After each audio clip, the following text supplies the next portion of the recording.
Dear young brothers and sisters of the new generation of Hindustan, Namaskar. In the last episode of this series about the true history of Hindustan, we have seen the affirmations and impressions as well as opinion of some of the famous thinkers, philosophers, and scholars of this world about Hindustan as well as Hindu Dharma. In this episode also, we continue to verify opinions of other famous authors and scholars of this world about Hindustan. Probably in the next episode also, I will try to present other scholars and other philosophers and their ideas and opinions about our great nation. So let us proceed to see what they say in this episode. Okay? Because it's very important to understand those things, those ideas, what others have thought about our great nation. Here we have a long statement by Kate Bellows, a prominent person of the National Geographic Society. There are some parts of the world that once visited get into our heart and won't go. For me, India is such a place.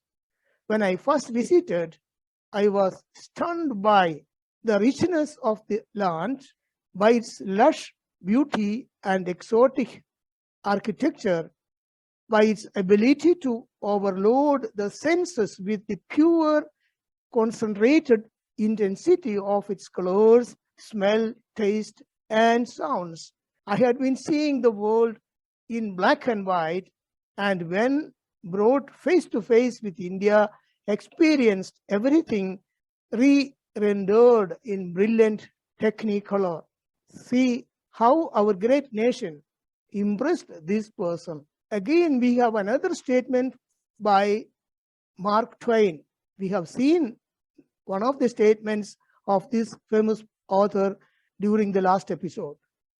And I have taken another affirmation by Mark Twain in this episode also. Here he says, so far as I am able to judge, nothing has been left undone either by man or by nature to make India the most extraordinary country that the sun visits on his rounds. Nothing seems to have been forgotten, nothing overlooked.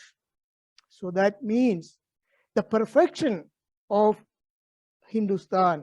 Now, here we have the affirmation of another American historian, Will Durant. He says, India will teach us the tolerance and gentleness of mature mind, not the words, mature mind, understanding spirit, and a unifying, pacifying love for all human beings. And this is important. That is what we always prayed. Loga samasta sukhino bhavantu and vasudhaiva kudumbagam. That means all members of this world are our brothers and sisters. And that is what was understood by this American historian, and he explains this truth in a very clear and unambiguous words in this statement.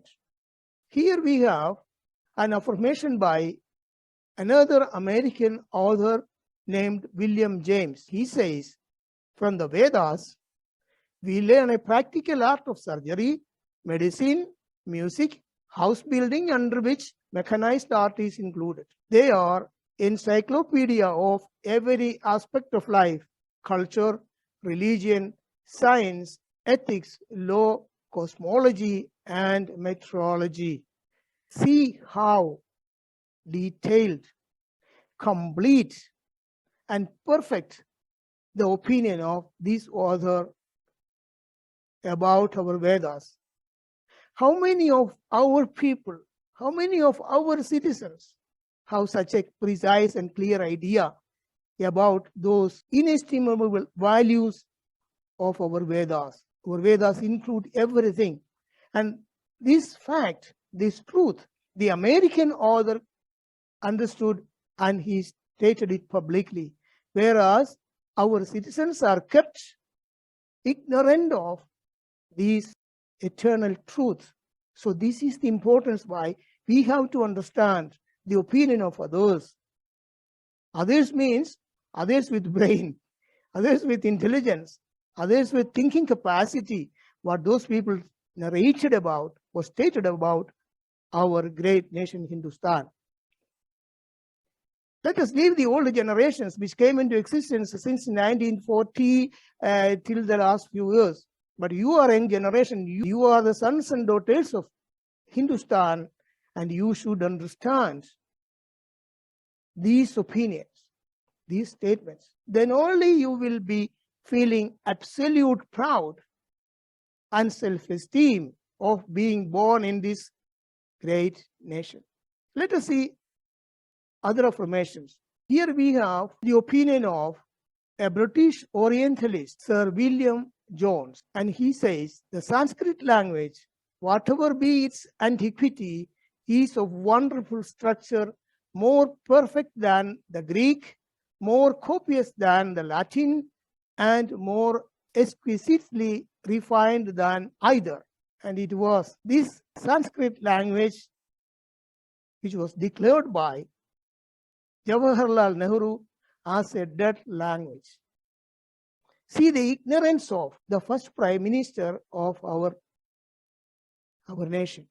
A couple of years ago, the Japanese people discovered that repeating Sanskrit slogas make a neuro-linguistic effect, which is extremely important for the memory power. Almost a year ago, the engineers of Silicon Valley stated that Sanskrit is the best language for software development.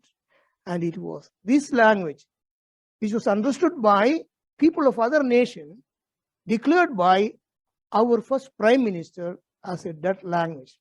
The reason why the most important technical and scientific discoveries of our acharyas were hidden by our first central government.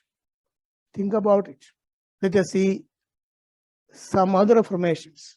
Here we have an affirmation by the Emmeline Mary Plunkett, an Irish lady, the author of the book Calendars and Constellations. She says, there were very advanced Hindu astronomers in 6000 BC, and again states, Vedas contain an account of the dimension of Earth, Sun, Moon, planets, and galaxies.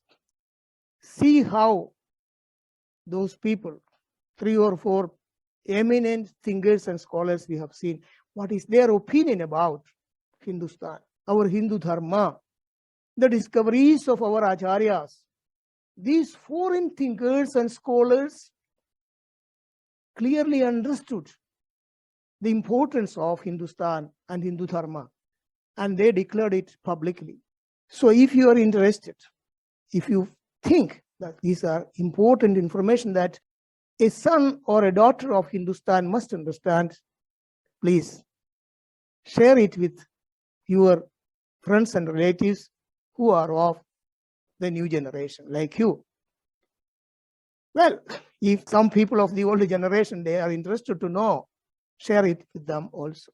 So thank you very much for having paid attention to me and my words. Jai Hind.